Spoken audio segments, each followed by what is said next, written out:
I think, Doris, you can do this as well as anyone. I was thinking that the early 1960s, before the 60s became the 60s, before the Kennedy assassination, when the new frontier was the reality and not this Camelot thing that was confected later when it was colorized, but the reality of that black and white era, black and white television, thin ties, 50-mile hikes, the Peace Corps, the Special Forces, the fight for the moon.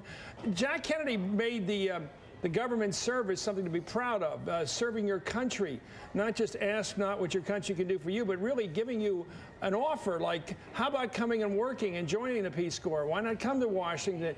I think the answer to the question Keith just put is to ask.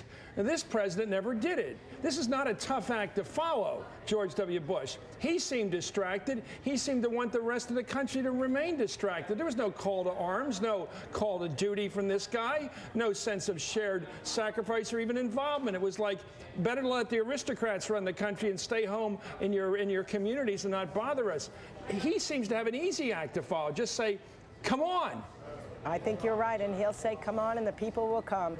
You know, even when John Kennedy first announced the idea of a Peace Corps, thousands of people signed up before there even was a Peace Corps, and he said, what am I going to do? I don't even have a Peace Corps yet. Yeah. But it showed that his campaign had already inspired people to want to be part of it.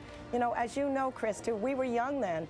There was such a sense of excitement about being part of that generation.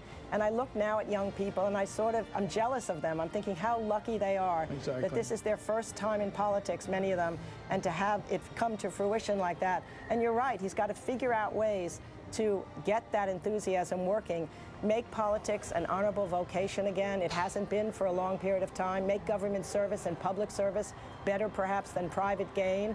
Those periods in time when people cared about public service, they'll remember them the rest of their lives. Their lives are larger when you have not only your private gain and your families, but you're doing something for your country.